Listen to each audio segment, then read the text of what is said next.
ராகவ் கண்ணு முன்னாடியே வந்து என்ன பண்ணுறாங்க, அபிக்கு வந்து பேசி முடிக்கிறாங்க விக்னேஷை. அதை பார்த்துட்டு அதிர்ச்சி அடைகிறாரு ராகவ். அவரால் தாங்கிக்கவே முடியல.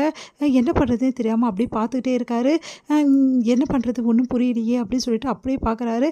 சரிங்க, எங்களுக்கு எந்த இதுவுமே இல்லை, சீக்கிரமாகவே கல்யாணம் வச்சிடலாம் அப்படின்னு சொல்லிட்டு பேசி முடிக்கிறாங்க. இது எல்லாம் பார்த்துட்டு அப்படியே ராகவ் வந்து கண் கலங்கி நிற்கிறாரு. அடுத்து வந்து எல்லாரும் போயிட்டாங்க. ஆனால் அப்படியே பார்த்துக்கிட்டே நிற்கிறாரு ராகவ். அவரால் தாங்கிக்கவே முடியல. அடுத்து வீட்டில் போய் யோசிக்கிறாரு. அவரோட மனசாட்சி ஒரு கேள்வி கேட்குது, எதுக்காக இப்படிலாம் நடந்துக்கிட்ட, வந்து உனக்கு உண்மையிலே வந்து அபி மேலே பாசம் இல்லைன்னு, லவ் இல்லைன்னு நீ நினைக்கிறியா? கண்டிப்பாக லவ் இருக்குது, ஆனால் அதை ஏன் நீ புரிஞ்சிக்கவே மாட்டேங்கிற அப்படின்னு சொல்லிட்டு அவன் மனசாட்சி அவர்கிட்ட கேட்குது. என்ன பண்ணுறதுன்னு தெரியாமல் ராகவ் தவிக்கிறாரு. உடனே ராகவ் யோசிக்கிறாரு, நம்ம ஏன் இவ்வளோ தவிச்சு போகிறோம், ஏன் இப்படி ஆகுது நம்மளுக்கு? உண்மையிலேயே நான் வந்து அபியை விரும்ப ஆரம்பிச்சிட்டேனா, என் மனசில் அபி வந்துட்டாளா, எனக்கு ஒன்றுமே புரியலையே, இந்த குழப்பத்தை தீர்த்து வைக்க என்ன வழி, முதல்ல அபி என் மனசில் இருக்காளா இல்லையான்னு எப்படி தெரிஞ்சுக்கிறதுக்கு அப்படின்னு சொல்லிட்டு ஒரே டென்ஷனாக உட்காந்துருக்காரு. வெளியே போயிட்டு வந்து உட்காந்துருக்காரு. அப்போ கரெக்டாக வந்து அவங்க அக்கா அங்கே வராங்க. வந்துட்டு என்ன ராகவ், ஏன் இப்படி இது யோசனையில் உட்காந்துருக்க அப்படின்னு சொல்லிட்டு சொன்னோன்னே, இல்லைக்கா ஒன்றும் இல்லை அப்படின்றாங்க.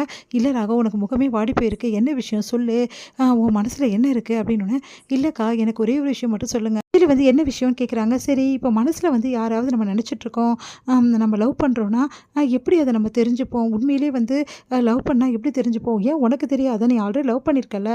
ஆமாக்கா எனக்கு தெரியாது, அப்போ நான் வந்து லவ் பண்ணேன் தான், இல்லைன்னு சொல்ல, ஆனால் வந்து லவ் இருக்கா இல்லையான்னு எப்படி ஒருத்தவங்க தெரிஞ்சுப்பாங்க மனசில், அவங்க நினைக்கிறாங்களா இல்லையான்னு, நம்ம விரும்பின பொண்ணு அப்படின்னோடனே, அது ரொம்ப சிம்பிள் ராகவ். என்ன சிம்பிளா? ஆமாம், இப்போ பார்க்குறியா, நிலா தெரியுதா உன் கண்ணுக்கு? ஆமாம் தெரியுது. அந்த நிலாவில் நீ கண்ணை மூடிக்கிட்டு நினச்சி பாரு, கண்ணை மூடிக்கிட்டு அப்படியே கண்ணை தர ஒரு நிமிஷம். அப்போ வந்து நினச்சி பார்த்து திறக்கும்போது உன் மனசில் வந்து யார் வந்து இருக்காங்களோ அவங்க அந்த நிலாவில் தெரிவாங்க. அப்புறம் என்ன, கண்டிப்பாக உன் மனசில் அவங்க தான் இருக்காங்க, நீ முடிவு பண்ணிடலாம். நிஜமாவாக்கா சொல்கிறேன்? ஆமாம் நிஜமாக தான் சொல்கிறேன். நம்ம மனசில் யார் இருக்குன்னு சொல்லிட்டு நம்ம கண்கள் நம்மளுக்கு சொல்லிடும் ராகவ். அது உனக்கு புரியாது, ஆனால் இந்த விஷயத்தை நீ ஏன் கேட்குற அப்படின்னோடனே, இல்லை சும்மா தெரிஞ்சுக்கலாம் தான் கேட்டேன் அப்படின்றாங்க. ஓ அப்படியா அப்படின்னு சொல்லிட்டு, சரி ராகவ் நான் கிளம்புறேன்னு சொல்லிட்டு உள்ளே போகிறாங்க. சரிக்கா பார்த்து போனா, அவனை கூட்டின்னு போவானா? இல்லை இல்லை, இங்கே பாரு ஆகாஷ் வரா, நான் அவனை கூட்டிகிட்டு போகிறேன் அப்படின்னு சொல்லி சொன்னோன்னே, என்னாச்சு ராகவையும் ஒரு மாதிரி இருக்கா, தெரியல ஏதோ காதலை பற்றி கேட்டான்னு சொன்னேன், என்னாச்சு ராகவுக்கு அப்படின்னு சொல்லிட்டு யோசிச்சுட்டே போகிறாங்க ரெண்டு பேரும். அடுத்து வந்து ராகவ் வந்து கண்ணை மூடிக்கிட்டாரு. அப்படியே மூடிட்டு வந்து கண்ணை திறந்து பார்க்குறாரு. பார்த்தா வந்து அபி வந்து அந்த நிலாவில் தெரியுறாங்க. அப்புறம் ராகவ் வந்து அபியை பார்த்துட்டு சிரிக்கிறாரு. அபி சிரிக்கிற மாதிரி இருக்குது, அவர்கிட்ட பேசுகிற மாதிரி இருக்குது. அப்படியே வந்து தன்னை மறக்கிறார் ராகவ்.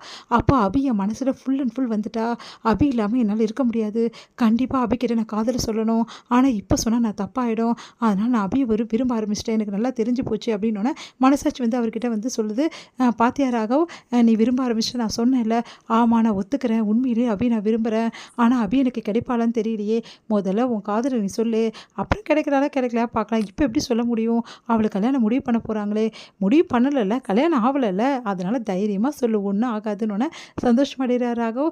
சரி ஓகே அப்படின்னு சொல்லிட்டு அபியை பார்க்க சந்தோஷமாக போகிறாரு. அபி காலையில் வந்து வேலையை பார்த்துட்ருக்காங்க. அப்போ அபிக்கிட்ட போகிறாரு. அபி உங்ககிட்ட கொஞ்சம் பேசணும் அப்படின்னு ஒன்று அதிர்ச்சி அடைகிறாங்க. என்ன விஷயம், ராக்கி பாய் வந்து நம்மக்கிட்ட வந்து பேசுகிறாரு, என்ன விஷயம் அப்படின்னோடனே, அது வந்து விக்னேஷ் உங்களுக்கு பிடிச்சிருக்கா அபி அப்படின்னு கேட்குறாங்க.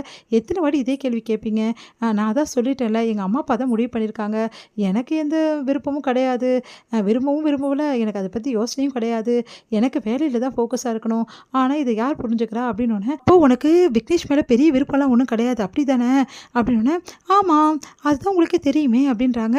அப்புறம் ஏன் அப்படி சம்மதிச்சேன், எல்லாம் எங்கள் வீட்டில் உள்ளவங்களுக்காக தான் நான் சம்மதிச்சேன் அப்படின்னு சொன்னோன்னே சந்தோஷம் தாங்க முடியல வந்து ராகவுக்கு. அப்போ அவன் மனசு காலியாக தான் இருக்குது, அவன் மனசில் வந்து விக்னேஷ் வந்து இன்னும் வரலை, அதுக்கு முன்னாடி வந்து அபிகிட்ட நம்ம லவ் சொல்லிடணும் அப்படின்னு சொல்லிட்டு முடிவெடுக்கிறார் ராகவ். இதோட முடியுது.